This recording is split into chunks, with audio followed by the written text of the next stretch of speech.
Bom dia, que a graça e a paz de Jesus Cristo estejam com todos vocês que estão acompanhando a gente nesse culto maravilhoso, você na sua casa, no seu trabalho, talvez fazendo exercício, onde você estiver nesse momento, que Jesus encha seu coração de paz, que o Senhor enche o seu coração de esperança, que o Senhor enche o seu coração de vida, shalom, para que você tenha uma semana que começa agora cheia da presença dEle. É muito bom estar com você, é bom demais ter a sua atenção, esse é o maior patrimônio que a gente tem nessa igreja, é a sua atenção carinhosa, o seu desejo de ouvir, a sua vontade de melhorar como pessoa, esse tempo que você dedica a ouvir a palavra de Deus, é um tempo para nós muito precioso, porque você está aberto à modelagem, você está aberto à mudança, e é o que a gente precisa nessa vida, se adequar aos momentos desafiadores, como esse momento que a gente vem passando, e com confiança no Senhor, no nosso Deus. Queridos, antes de eu pedir para você acompanhar comigo a leitura do texto, eu queria dar uma ótima notícia para vocês. Nós retornaremos ao culto presencial no dia 2 de maio.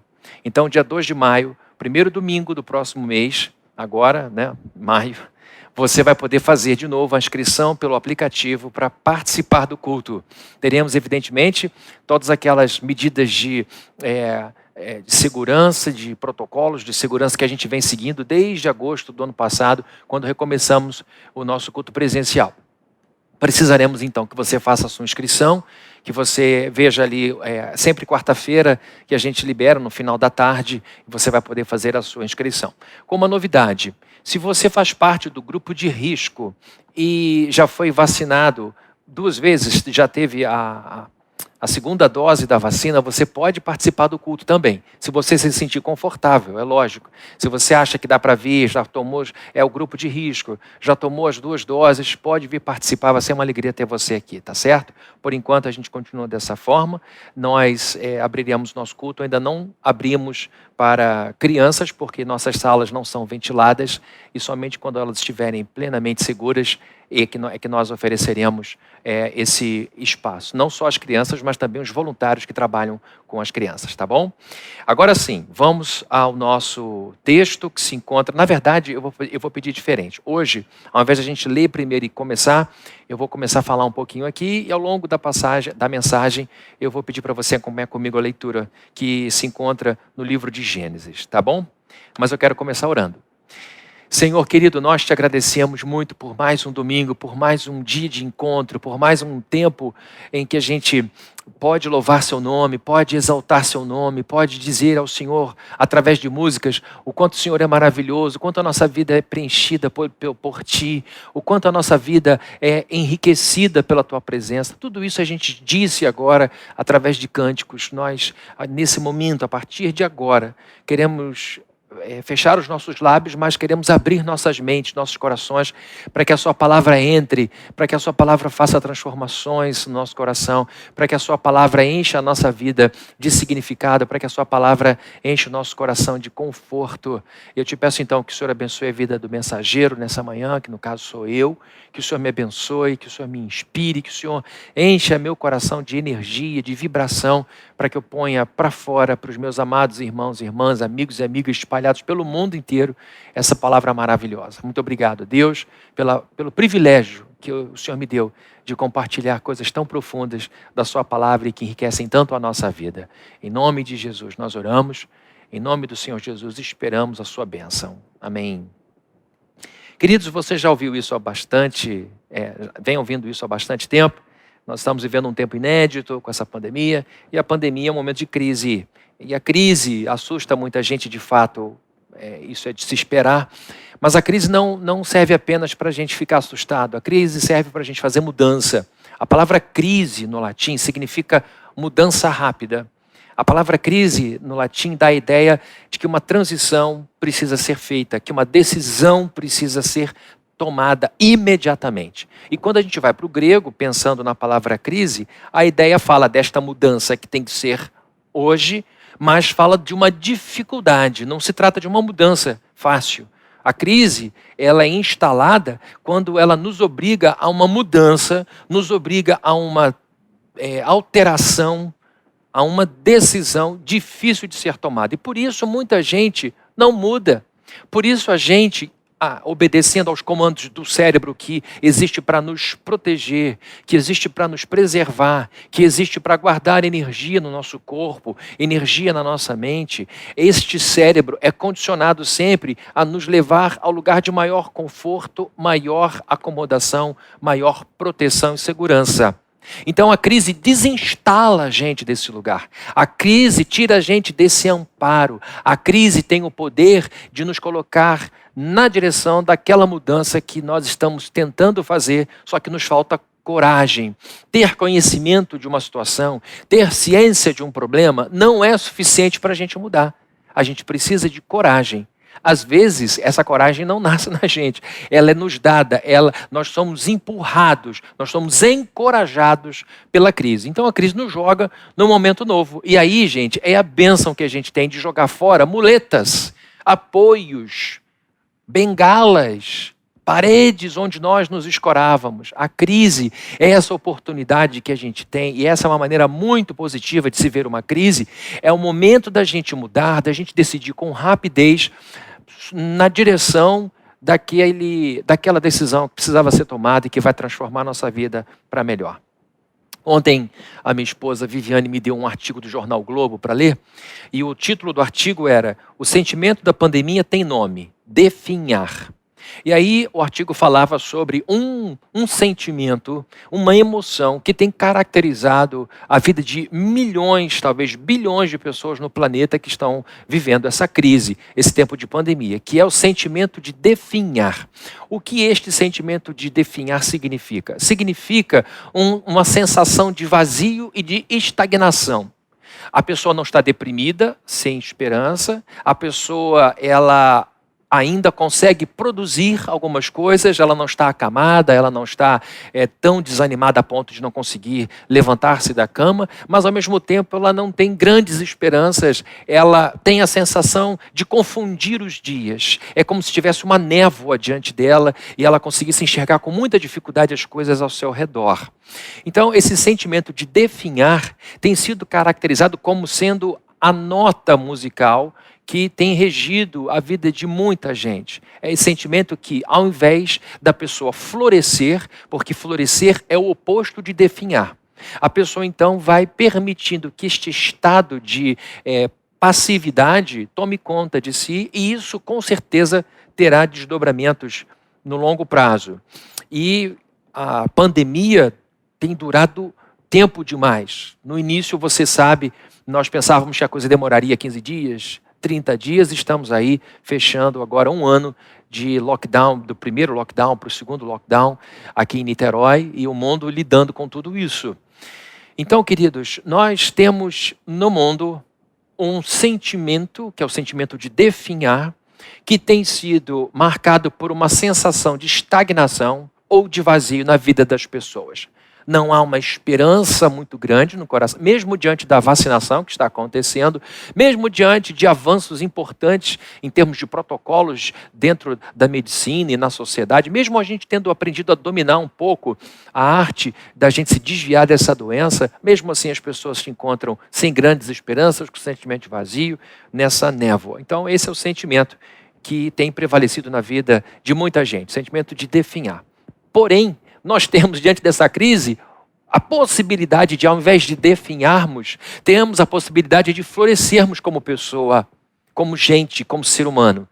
E é por isso, queridos, que a gente ocupa nesse tempo, nós, Igreja de Cristo, a gente ocupa um lugar tão especial na história, porque nós somos aquelas pessoas que, apesar das circunstâncias, apesar das dificuldades do nosso entorno, apesar de todos os medos que invadem o nosso coração, nós não andamos apenas observando a realidade concreta. Nós também nos pautamos, tomamos decisões, andamos para frente, olhando para uma outra realidade, que é a realidade invisível, tão real quanto a visível. Nós somos seres materiais e somos seres espirituais. E como seres espirituais, vemos as coisas do Senhor, vemos as coisas de Deus, vemos as coisas espiritualmente falando. E quando pensamos no campo espiritual, temos a força de vencer as dificuldades do campo concreto, físico, com mais confiança. Então, quando a gente olha para essa crise, a gente pensa, eu posso definhar. É claro que a gente pode definhar. É só a gente ficar olhando para as notícias ruins o tempo inteiro.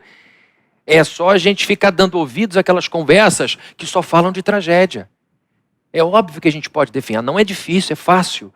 Agora, o nosso desafio é a gente fazer mudanças na vida, escolhas na vida, que nos levem ao florescimento, porque é possível. É possível a gente florescer no deserto. Deus já mostrou em muitos textos na Escritura que Ele é capaz de tirar, por exemplo, água da pedra, que Ele é capaz de abrir o mar que está fechado, Ele é capaz de fazer pão cair do céu, maná cair do céu, Ele é capaz de fazer as aves alimentarem um profeta, Ele é capaz de fazer com que a terra pare de produzir chuvas por um período e depois da oração desse mesmo profeta ela volta a chover. Então Deus é capaz de reger todas as coisas e essa realidade espiritual que nos faz florescer mesmo num deserto como o da pandemia. E queridos, o momento de crise é um momento de decisão, como eu já falei. É um momento de oportunidade. Toda crise fala de oportunidade. De você finalmente fazer aquilo que estava adiando por muitos motivos, inclusive medo. Então, queridos, a hora agora de decisão é essa. Você e eu vamos definhar ou vamos florescer? Eu acho que eu já sei qual é a resposta, mas é importante a gente apertar aqui um pouquinho mais isso aqui. O personagem que eu quero usar agora, e provavelmente nos próximos domingos, é um bastante conhecido aqui da Plena, que é o grande personagem do Antigo Testamento, José. Esse homem poderoso, esse descendente de Abraão, tem muito a nos ensinar. É uma pessoa extraordinária, dono de uma biografia extensa. Uma das maiores biografias da história da Bíblia é a biografia de José. Por aí você vê a importância desse homem. A história dele começa no capítulo 37 de Gênesis e termina no capítulo 50. Já fiz aqui na igreja uma série sobre José. E agora eu revisito esse grande personagem e encontro maneiras novas de olhar para ele. É a mesma história, é a mesma pessoa, só que é um novo Fabrini. É a mesma pessoa, a Bíblia não mudou de lá para cá. Desde a minha série, tem alguns anos até agora, o José que estava lá continua aqui. O que mudou foi o Fabrini, o que mudou foi a forma de ver a vida. Os pontos de vista do Fabrini agora são vistas de um novo ponto. E é incrível ver como que ele continua me inspirando, como eu continuo tirando ensinamentos da vida desse grande sujeito que eu considero um dos grandes arquétipos da humanidade. Arquétipo é um modelo passível de reprodução. Você tem um arquétipo que serve de modelo para muitos outros serem feitos. Então você tem arquétipos de objetos e temos arquétipos de seres humanos. Nós temos vários homens e mulheres que viveram nesse mundo e que se tornaram arquétipos da humanidade. Pessoas que se tornaram referência. Suas vidas servem de inspiração e podem ser modeladas, podem ser copiadas. E José é esse grande personagem da Bíblia, um dos maiores arquétipos da humanidade para mim, por causa de toda a vivência dele, e com certeza me serve ainda hoje, me servirá até o último dia da minha vida aqui nessa terra, como um modelo, como alguém que irá modelar minha alma. Eu já tenho aí uma lista de pessoas com as quais eu vou passar muito tempo na eternidade tomando café na Starbucks do céu. José, com certeza, é um deles. É uma dessas pessoas. Daniel será outra das pessoas que eu vou conversar bastante aqui. Então, tenho nele um amparo para esse tempo e com certeza terei para o fim da minha existência em toda a eternidade. A pergunta que eu quero responder, então, nesse momento aqui, eu ia dizer nessa manhã, porque agora está acontecendo de manhã, mas você pode estar vendo esse vídeo de madrugada, então, para você que está assistindo esse vídeo. A pergunta que eu me fiz diante do artigo do Jornal o Globo, e não fiz o sermão a partir do artigo. O artigo veio só para confirmar um sermão que já estava pronto, inclusive. Ele me serviu apenas de introdução para esse tema. Pensando no que eu li ontem no Jornal o Globo e, sobretudo, que eu elaborei essa semana, na verdade, esse sermão aqui, ele, para ser preparado, demorou 48 anos, né? Perguntaram isso para um pastor. Pastor, quanto tempo o senhor leva para preparar um sermão? Ele disse a idade dele, porque um sermão é sempre fruto de uma vida inteira. Então, o sermão de hoje levou 48 anos para ser feito. Então, pensando nessa elaboração, a pergunta que vem à mente, que eu quero responder com a ajuda do Senhor Jesus, é essa. Por que em meio a tanto sofrimento, A vida de José foi sofrida demais, sobretudo no período de 17 anos aos 30 anos de idade, que é o período em que ele é vendido, e depois ele é erguido como o segundo homem mais poderoso da terra naquele período. Estamos falando da civilização egípcia, uma das civilizações mais antigas do mundo, junto com a civilização chinesa. Nós temos o Egito como sendo um dos povos mais antigos da humanidade, e a civilização egípcia era muito poderosa. Então estamos falando de alguém que passou por profundos sofrimentos por 13 anos, mais de uma década. A vida de José foi piorando dos 17 aos 30, numa velocidade, numa intensidade, numa consistência arrasadora. A vida de José piorava com consistência assustadora. As coisas iam ficando cada vez mais depauperadas, ele foi sendo vandalizado, suas emoções foram sendo destruídas, foram sendo amassadas ininterruptamente ao longo de 13 anos. O que então ele fez para que, ao invés de definhar, ele tivesse florescido, ou ele conseguisse florescer como floresceu? Como que ele conseguiu florescer diante de tanto sofrimento por tanto tempo? Não foi um sofrimento agudo, foi um sofrimento profundo e crônico, demorado. A resposta para essa pergunta é uma só. José floresceu, porque ao longo de sua imensa provação, profunda provação, ele se manteve positivamente ativo. José floresceu durante toda a sua provação, porque se manteve positivamente ativo. E agora sim eu vou pedir para você acompanhar a leitura, que vai aparecer aí no seu vídeo, na sua tela, do texto de Gênesis, capítulo 39, do verso 1 ao 6. Vou contar os contextos, porque a história dele é enorme, nós não ficaríamos aqui lendo tantos capítulos do texto bíblico por causa do tempo. Diz assim então Gênesis 39, de 1 a 6.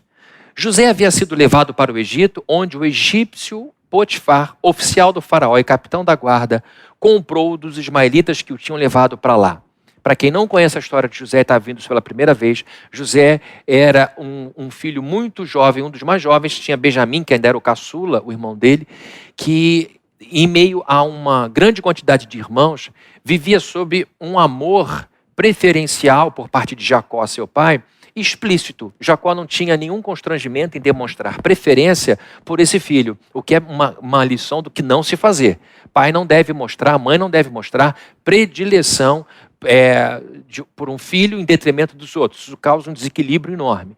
E a Bíblia diz que aquele ciúme foi crescendo entre os irmãos, de maneira que José não tinha mais relação nenhuma com o resto dos seus irmãos. Ele vivia isolado e o pai, não escondendo essa preferência por José, fez com que ele fosse sendo odiado. Os filhos que odiavam isso não falavam com o pai por causa de um sistema patriarcal muito rígido, mas destinavam toda a hostilidade, indiferença, distanciamento em relação a José. Então José, antes mesmo de ser vendido, já vivia num lugar ruim.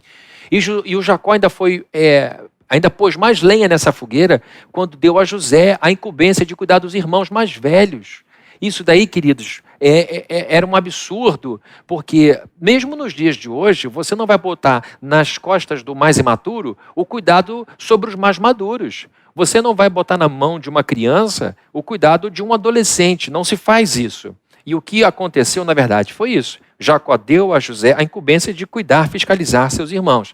E Rúben, que era o primogênito, o primeiro, ficava sendo constantemente posto de lado e com isso humilhado dentro de uma estrutura de clã muito conhecida. O primogênito que deveria exercer essa função não exercia. E José foi sendo odiado até que eles capturaram José e, num ímpeto de loucura, pensaram em matá-lo. E depois pensaram, não há nenhum tipo de lucro em matar nosso irmão, ainda pior porque é nosso sangue, isso vai ser um problema. Vamos vendê-lo e a gente ainda ganha um dinheiro com esse chato, com esse mimado. E aí a Bíblia diz que eles vendem José para uma caravana de ismaelitas que passavam por ali, e José é sequestrado do convívio familiar, retirado do seio da sua família e levado para uma outra civilização, um outro povo. E chegando lá, ele é outra vez negociado como mercadoria e é comprado por um oficial de Faraó que o coloca em sua casa. E agora ele começa uma nova vida diante de um novo povo, tendo que falar um outro idioma, entender uma outra cultura. E a Bíblia diz que ele vai viver lá. E é aí que nós estamos, nesse texto aqui. José havia sido levado para o Egito, onde o egípcio Potifar oficial do faraó e capitão da guarda, comprou-os dos ismaelitas que o tinham levado para lá. O Senhor estava com José, de modo que este prosperou e passou a morar na casa de seu senhor egípcio. Quando este percebeu que o Senhor estava com ele e que o fazia prosperar em tudo o que realizava, agradou-se de José e tornou-o administrador de seus bens. José foi promovido. O Potifar percebeu, esse garoto tem um dom, ele sabe administrar bem. E todo mundo sabe que quem administra bem qualquer recurso faz com que esse recurso se torne abundante. Um bom administrador é uma pessoa que não apenas cuida bem do que tem, mas consegue multiplicar aquilo que tem. E a Bíblia diz que a razão desse sucesso era Deus. Agradou-se de José e tornou-o administrador de seus bens. Verso 4, onde eu estou. Potifar deixou a seu cuidado a sua casa e lhe confiou tudo o que possuía. Desde que o deixou cuidando de sua casa e de todos os seus bens, o Senhor abençoou a casa do egípcio por causa de José. A bênção do Senhor estava sobre tudo que Potifar possuía, tanto em casa como no campo. O sujeito começou a perceber que José sabia mexer com corretagem, o sujeito sabia botar no lugar certo, o dinheiro retornava. Ele então, olha, eu vou dar a senha das corretoras para ele, eu vou dar a senha dos bancos para José, eu acompanho ele aqui, e eu estou vendo meu dinheiro crescendo, eu estou vendo a minha coisa melhorando, eu estou vendo que a vida está ficando próspera. E ele percebeu que Deus estava com José, e José fazia de tal forma que aquilo ia ganhando confiança no coração do Potifar, e Potifar ia promovendo ele. Deixou, então vejam o verso 6, assim deixou ele aos cuidados de José tudo que tinha e não se preocupava com coisa alguma, exceto com sua comida, com a sua própria comida. Queridos, ao longo de suas imensas provações, José se manteve positivamente ativo. Aqui está um jovem de 17 anos que vivia dentro de uma família muito rica. Jacó era um homem rico, ele já nasceu dentro de um contexto de muita prosperidade. Seu pai Isaac já era também um homem muito próspero. E o próprio Jacó prosperou muito ao longo de sua vida. E ele é sequestrado de um lugar de muita riqueza e agora vive como escravo, um golpe. Ele está longe do pai, está longe da família, está longe do seu porto seguro. E ao invés de se entregar à tristeza, ao invés de se entregar a definhar-se, ao invés de deixar-se definhar, ele continua ativo e continua trabalhando de tal maneira que ele é promovido. Aqui vemos os sinais de florescimento de uma flor, de uma planta no meio do deserto das grandes provações da vida.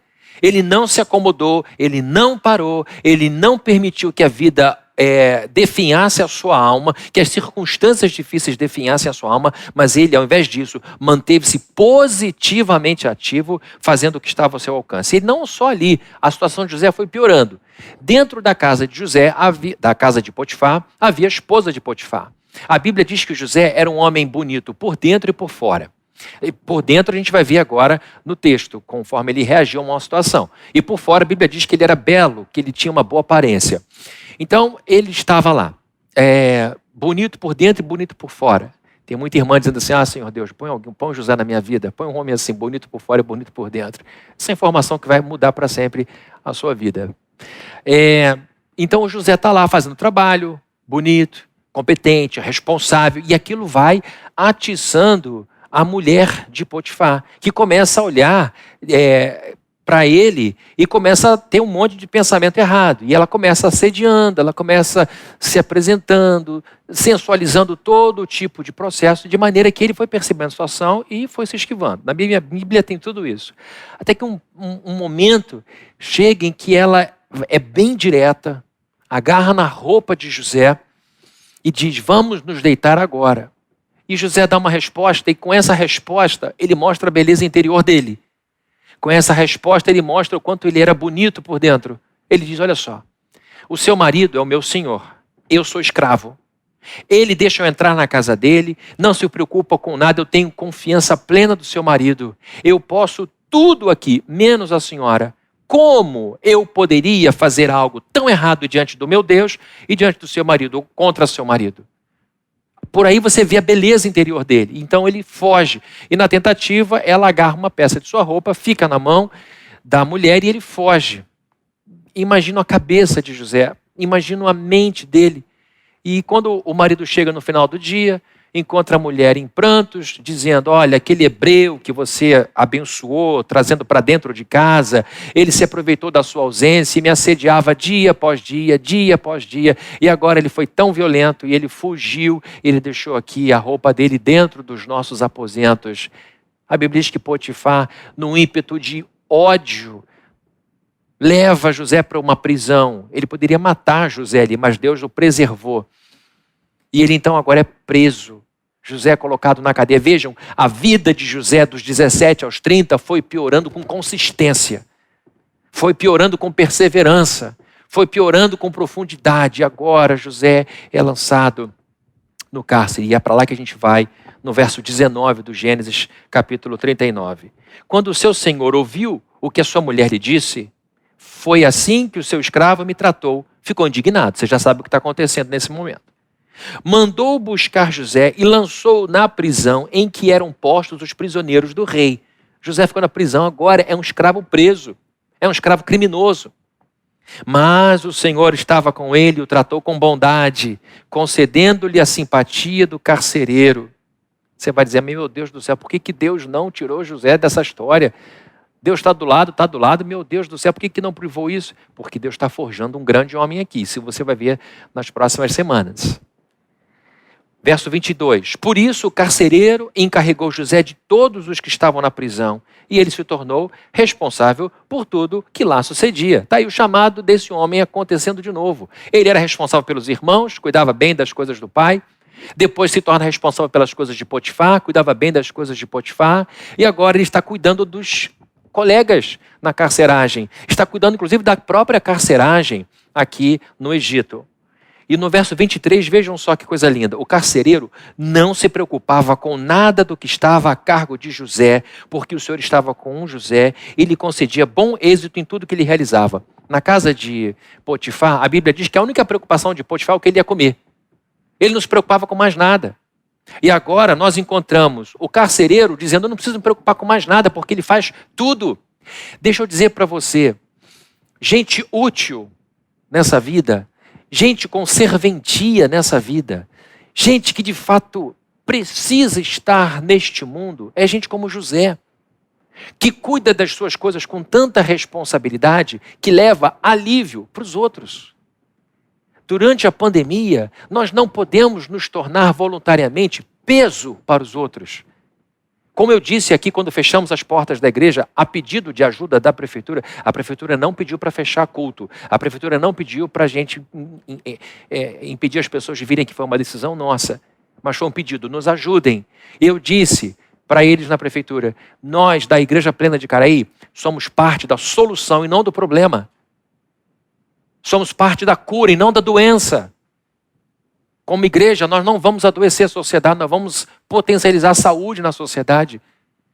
E queridos, aqui José está dizendo para nós, com sua vida, que pessoas, mesmo aquelas que sofrem muito como ele, precisam trazer alívio para os outros, precisam cuidar de suas responsabilidades com tanto afinco, que os outros dizem, de fato, eu não me preocupo com nada que está sob a responsabilidade de fulano. E é incrível porque mesmo sofrendo muito, ele mantém tudo sob controle. Ao longo de suas imensas, profundas, terríveis provações que duraram 13 anos, José se manteve positivamente ativo. Eu estou destacando a palavra positivamente, porque você pode se manter no meio do sofrimento negativamente ativo. Ao invés de você se manter positivamente ativo como José, você pode, diante da crise, tomar a decisão de estar negativamente ativo. Isso é uma decisão, por isso que eu falei que crise é um momento de escolha, é um momento de decisão. E decisão é uma escolha sua. Não existe essa história de dizer que a vida fez você escolher isso. Não existe. A escolha é a última liberdade nossa. A última liberdade que a gente tem é de escolher o que vai fazer com aquilo que a vida está fazendo com a gente. A escolha é sempre nossa, não é de ninguém. Crise tem essa grande possibilidade de revelar quem nós somos. E aqui estamos diante de um José que, diante de tanto sofrimento, escolheu viver positivamente ativo, mas é possível que você escolha viver negativamente ativo. Nós somos seres reativos. Eu e você somos seres reativos. Se está frio, eu ponho um casaco. Se está quente, eu ponho uma roupa mais leve. Se eu estou com fome, a minha reação é comer alguma coisa. Se eu estou com sede, a minha reação é beber alguma coisa. Se eu estou com sono, cansado, a minha reação é me deitar e dormir. Então nós somos seres de reação. E a vida nos estimula muitas reações ao longo de um único dia. E diante dos grandes estímulos dos problemas, diante dos estímulos que de fato mexem com as estruturas da nossa alma, diante dos desafios que vão no âmago do nosso ser, nós podemos responder, reagir de 3 formas basicamente. Ou nós reagimos a esses estímulos difíceis das provações de maneira passiva, ou nós reagimos de maneira positiva, ou nós reagimos de maneira negativa. Nós vamos ver rapidamente cada uma dessas 3 possibilidades de reação que temos na vida. Ou a gente, diante dos grandes desafios, eu não estou falando de uma reação simples como um friozinho que a gente bota num casaco leve. Eu estou falando das crises. Eu estou falando daqueles golpes que a vida nos dá, como esse golpe da pandemia, que faz com que a gente tenha algum tipo de resposta.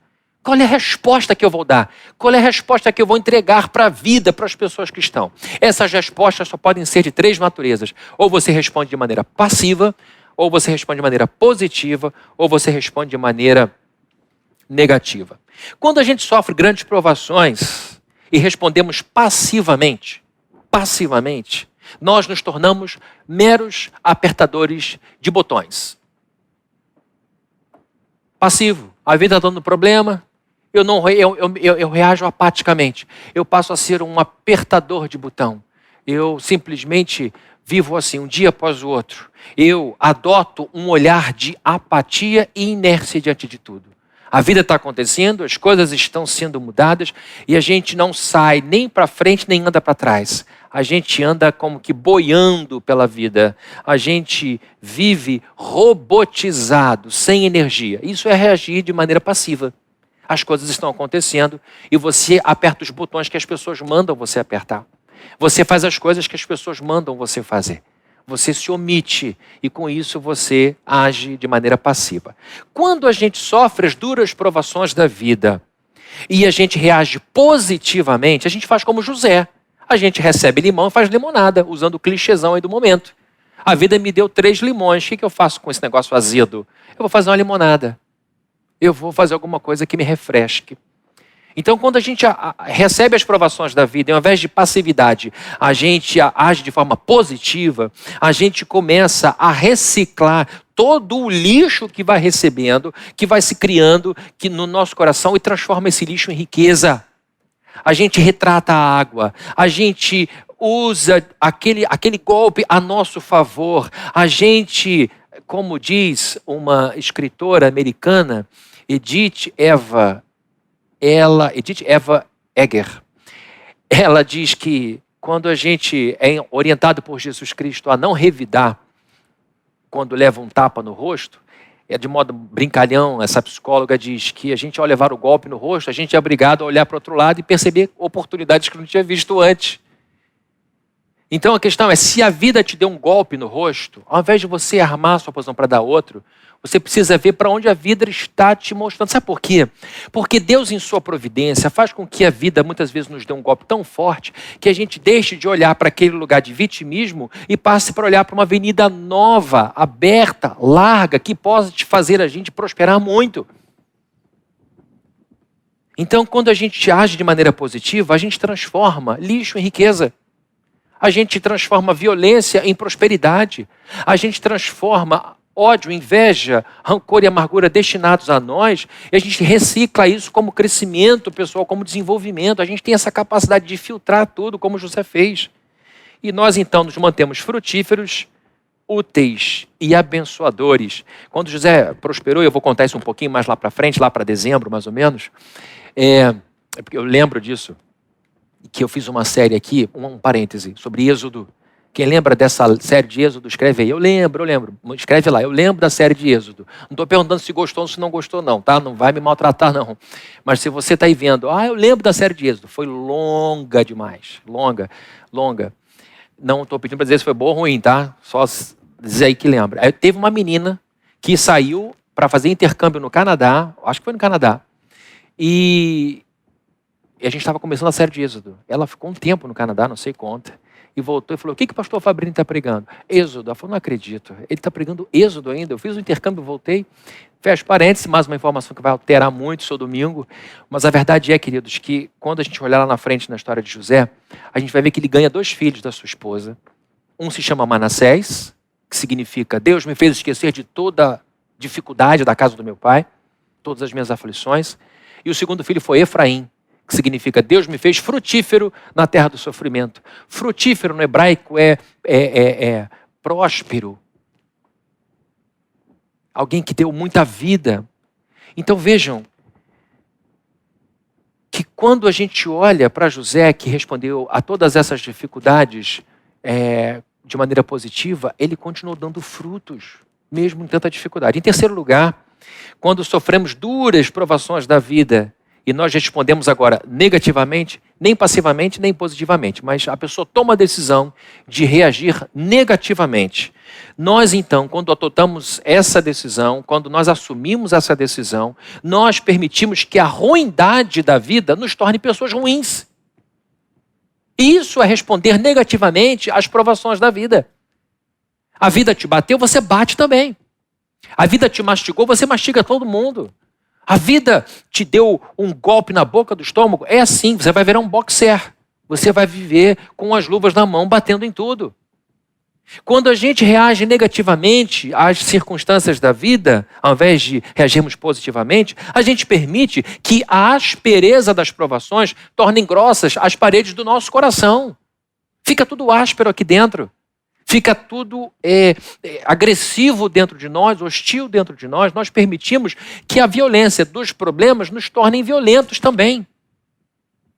O apóstolo Paulo falou, não se deixem formatar pelo mal. Não respondam o mal com o mal, mas antes respondam com o bem. Esse é o nosso desafio como cristãos.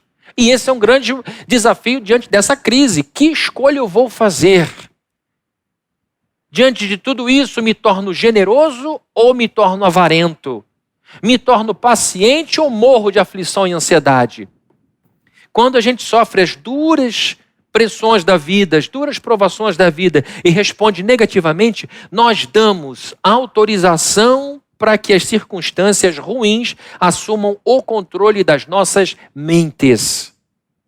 Nós permitimos que o entorno ruim assuma o controle sobre as nossas mentes. Quando sofremos as duras provações da vida e reagimos negativamente, nós damos autorizações para que as circunstâncias da vida façam escolhas por nós. E aí, queridos, vem uma mega infantilização do adulto. Criança pequena pode dizer, eu fiz isso porque mamãe mandou. Criança pequena pode dizer, eu fiz isso porque vovó mandou. Eu fiz isso porque o tio mandou, porque a professora mandou, porque é criança. Agora adulto não pode mais ter esse discurso. Eu bati porque a vida me mandou. Não existe, a escolha é sempre nossa. A escolha é sempre nossa, mas esta pessoa que reage negativamente, ela sempre autoriza as circunstâncias a serem os grandes dirigentes de sua vida. Então, porque assumem essa postura de resposta negativa para a vida, essas pessoas se tornam egoístas. O que essas pessoas que reagem negativamente a crises, quando se tornam egoístas, costumam dizer? Essas pessoas costumam dizer coisa do tipo, aspas, não ajudo ninguém, porque quando eu sofri, ninguém me ajudou. Esse discurso é típico de uma pessoa que definhou. E se você está ouvindo isso, e se identifica com o que eu estou falando, deixa eu te dizer, você definhou. Isso não é motivo para, é assim, a vida me fez assim, eu só sabe. Isso não é sabedoria, isso é derrota. Você definhou. Eu quero te dar essa notícia, eu quero falar isso, não para te esmagar, mas para abrir os teus olhos. Você está definhando. Eu não recebi ajuda de ninguém, por isso eu não ajudo ninguém. É bom viver assim? Você acha que vai ter mais amigos pensando assim? Você acha que seus filhos vão te amar vendo assim? Eu não vou dar moleza para os meus filhos, porque quando eu era criança, meu pai era assim. Que culpa seus filhos têm disso? Não estou dizendo para mimar, filho. Mas a vida te entregou um embrulho. Personalizado, foi para você se tornar melhor, não pior. O que você recebeu de ruim lá atrás não é para ser repassado não, meu amigo. Não é para ser repassado não, minha amiga. Você precisa dar um baque e dizer o seguinte: o que essas coisas ruins fizeram de bom por mim? E aí você passa as lições de sabedoria para os seus filhos.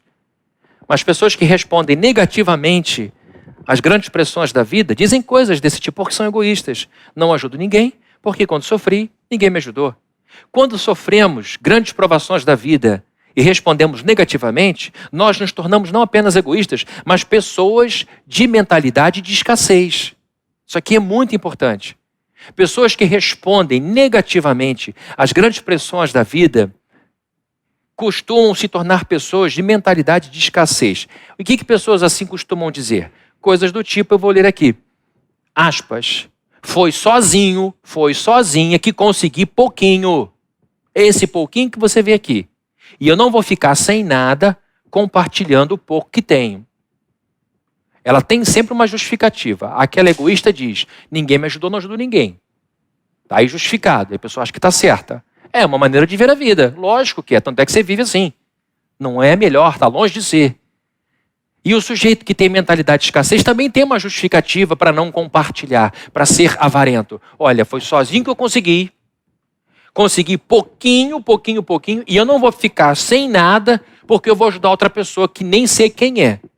Isso é mentalidade de escassez, porque você acha que o mundo tem tão pouco, que não tem como compartilhar. Gente, vejam como o mundo é abundante. E tem gente que não consegue sair do fundo do poço. Tem um ditado chinês que diz, nunca contemple o céu do fundo do poço. Imagina você no fundo do poço olhando para o céu. O que você vai enxergar é uma bolinha. E você vai achar que o céu é daquele tamanho. Tem gente que passa a infância no fundo do poço. Tem gente que passa, como José, um pouco mais de uma década no fundo do poço. Mas sai do poço e volta a ver o céu na sua magnitude. O céu é abundantemente vasto. Pessoas de escassez, mesmo tendo saído fisicamente, financeiramente, emocionalmente do fundo do poço, não saem mentalmente do fundo do poço e continuam vendo a vida como apenas uma pequena possibilidade. Reagiu mal ao problema. Reagiu mal. Pessoas de mentalidade de escassez que dizem, eu consegui sozinho esse pouquinho, não vou distribuir para todo mundo para ficar sem, não confiam, vivem na escassez, inclusive, um pouquinho, é sempre pouquinho mesmo, é pouquinho de tudo, é pouquinho de amor, pouquinho de dinheiro, pouquinho de vida, pouquinho de alegria, é tudo pouquinho. Porque essa pessoa não confia na lei da semeadura. Ela não confia naquilo que a Bíblia fala, que de Deus não se zomba. Aquilo que o homem plantar, ele colherá. Gálatas capítulo 6, se eu não me engano. De Deus não se zomba. Aquilo que você planta, você colhe. E Paulo ensinou os coríntios a serem generosos e diz, olha, quem planta muito, colhe muito. Se vocês plantarem muito na obra de Deus, Deus vai cuidar de vocês e vocês serão abundantes em tudo. Vamos pegar aqui o exemplo de uma mangueira. Mangueira é uma árvore que dá nos 4 cantos do Brasil. É uma árvore que prospera em qualquer situação. Vou dar aula de botânica agora, tá bom? É uma árvore que floresce em qualquer lugar desse país. Uma árvore que se adaptou bem aqui em nosso solo. É uma árvore, queridos, que fica imensa. É uma árvore que dá muita fruta maravilhosa, cheirosa, deliciosa. E seus donos costumam plantar, morrer e sua descendência continua usufruindo dos frutos daquela pequena semente que foi plantada décadas atrás. Então a gente está falando de uma árvore que é longeva, que dura bastante, generosa, porque quando ela dá frutos, ela dá para além da capacidade da pessoa dar conta daquilo sozinha, e de maneira muito gloriosa, ela abençoa tantas pessoas. Isso aí é um exemplo pequeno, bobo, simples, de abundância. Uma única árvore, uma única mangueira é capaz de trazer frutos para muitas pessoas de várias gerações. Porque alguém teve a ideia de abrir o caroço da manga e tirar de dentro do caroço da manga a sua semente, coloca ali e rapidamente vem o broto, começa a crescer e em poucos meses já temos um pequeno pé de manga.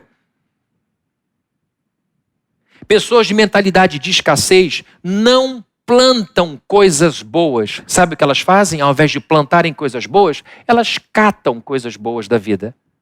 É diferente. Uma coisa é eu, no quintal do meu coração, plantar uma mangueira. Você está entendendo o que eu estou falando? É metafórico.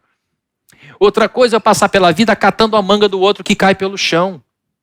Esse que sai catando tudo não semeia coisa nenhuma, por isso que tem tão pouco, por isso que não divide, porque o que está no braço dele é muito pouco. Mas uma pessoa que tem uma mangueira sabe que pode distribuir para os amigos, para os vizinhos, amigos e inimigos, que aquilo vai continuar dando por muitos e muitos e muitos anos. Mangueira suporta calor forte. Então a pessoa de mentalidade escassa é aquela pessoa que reage mal aos problemas da vida. E os problemas, se a gente não cuidar, realmente empobrecem a gente, realmente destroem a gente. Dor todo mundo sofre, mas todo mundo sente, todo mundo tem. Mas o tempo de sofrimento é escolha nossa. É escolha minha, escolha sua. Pessoas de mentalidade de escassez não plantam coisas boas, apenas catam coisas boas pela vida. José, ao longo de sua vida difícil, dos 17 aos 30, foi plantando coisa boa, plantou coisa boa na casa do pai, onde os irmãos não o amavam, plantou coisa boa na casa de Potifar e colheu um lugar de destaque. Plantou coisa boa na prisão e conseguiu um lugar de destaque. Porque plantou coisa boa lá embaixo, na masmorra, lá embaixo na prisão, quando um dos presidiários saiu de lá e lembrou do sonho que José interpretou, e lá em cima, no posto de comando de volta, do lado do faraó, lembrou-se de José. José foi guindado da prisão ao segundo lugar mais alto do tempo dele, e ele se tornou o José que conseguiu plantar sementes na nação inteira. Ele foi chamado de pai da nação egípcia. Os egípcios o chamavam de pai, porque ele cuidava das pessoas. Por quê? Porque José tinha uma mente de abundância. José tinha uma mente, era tão grande a mente de José, era tão ampla a mente de José, que não só o povo egípcio foi preservado, mas o povo de Israel foi preservado por causa dele. Eu não quero ficar adiantando o que eu vou falar em 2023, nessa série. Está só aumentando, né?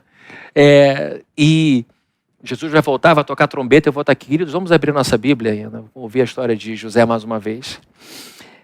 Ao invés de, então, eu não vou ficar adiantando, para aqui, vamos voltar para o sermão. Senão a minha cabeça está a 1000 por hora por causa de José, por causa das histórias que eu estou vendo nele, por causa das coisas que eu estou reinterpretando da história de José, e meu tempo está acabando. Vamos embora. Então, a pessoa de mente escassa, a pessoa que reage negativamente aos problemas, essas pessoas pensam pequeno e por isso, ao invés de semearem coisas boas e terem os frutos dessa semeadura, elas vão catando coisas boas da vida e ignorando a possibilidade de plantarem coisas boas na vida e colherem muito mais.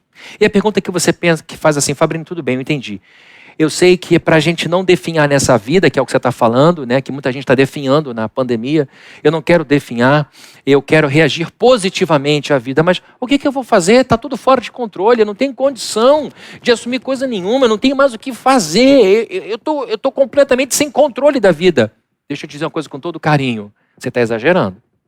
Você está exagerando. Não estou exagerando não, porque eu não tenho mais o que fazer, não sei mais o que fazer. Você está exagerando, vamos com calma. Porque ainda tem coisa que você consegue fazer. Tem coisa que ainda está sob seu domínio. Então você precisa parar um pouquinho, desacelerar essa cabeça ansiosa e lembrar-se de coisas que você pode fazer. Tem coisas que estão sob controle. E tem muita gente que não floresce, ao invés de definha, porque foca ou tenta fazer o que está fora do seu controle. Você tem que fazer apenas o que está sob seu controle. Vejam só o caso de José. José não tinha controle sobre Potifar. Quando chega na casa de Potifar, ele é um escravo e passa ali um tempo esperando ordens sobre o que fazer. Ele não podia controlar a mente de Potifar. O que ele podia era trabalhar bem. Depois que recebesse a direção, ele trabalharia bem. Ele não podia controlar a cabeça do carcereiro. O que ele podia fazer é fazer bem feito o que lhe era colocado como tarefa. É isso que eu estou querendo te dizer. A gente precisa manter o coração ativo, positivamente ativo, fazendo as coisas que estão sob nosso controle de tal maneira que você seja como José. O que estava na mão de José era motivo de descanso para Potifar, motivo de descanso para o carcereiro e depois motivo de descanso para o próprio faraó. Cuide bem das coisas que você ainda consegue fazer. Você ainda consegue arrumar sua cama. Você ainda consegue arrumar seus filhos. Você ainda consegue cuidar bem desses clientes que sobraram. Ai, meu Deus, eu perdi muito aluno. Eu só tenho 3. Então cuide destes 3 como sendo os 3 mais importantes alunos do universo. Ah, eu só tenho o meu corpo. Então cuide do seu corpo, porque de fato o seu corpo é o corpo mais importante do universo. Porque se o seu corpo adoece, você não cuida do corpo dos seus filhos, do corpo do seu marido.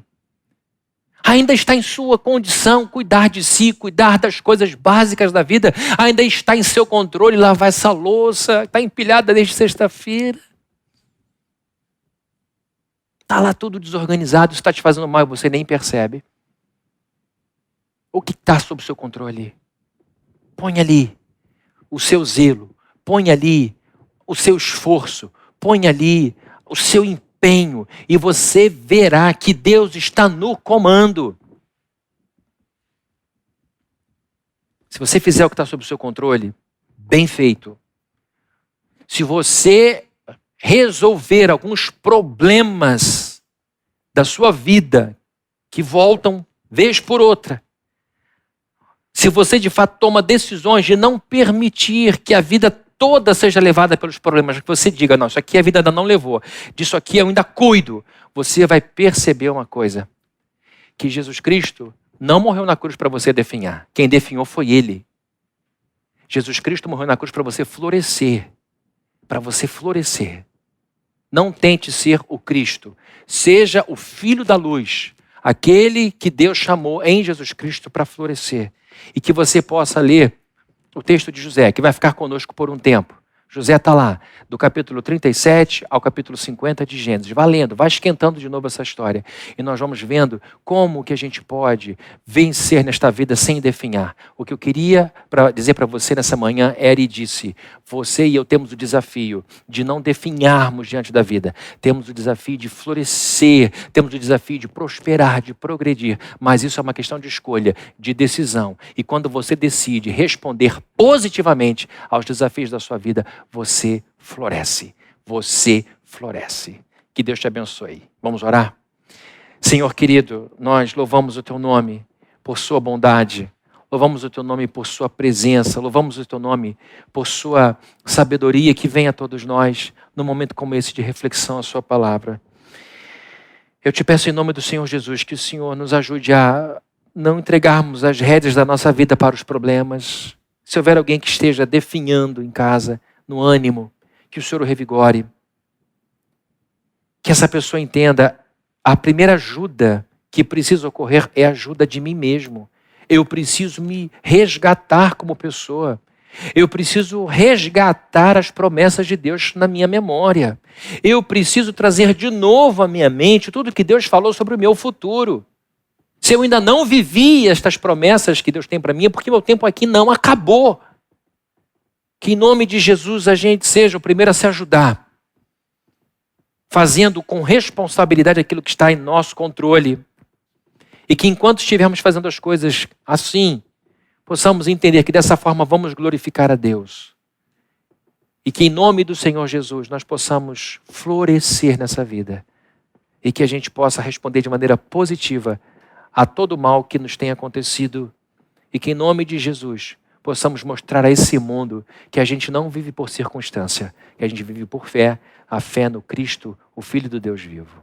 E que a graça de nosso Senhor Jesus Cristo, o amor de Deus, o nosso Pai, e a comunhão e consolação do Espírito Santo estejam com todos aqui presentes nesse momento de reflexão, agora e para todos sempre. Amém. Amém. Que Deus te abençoe muito.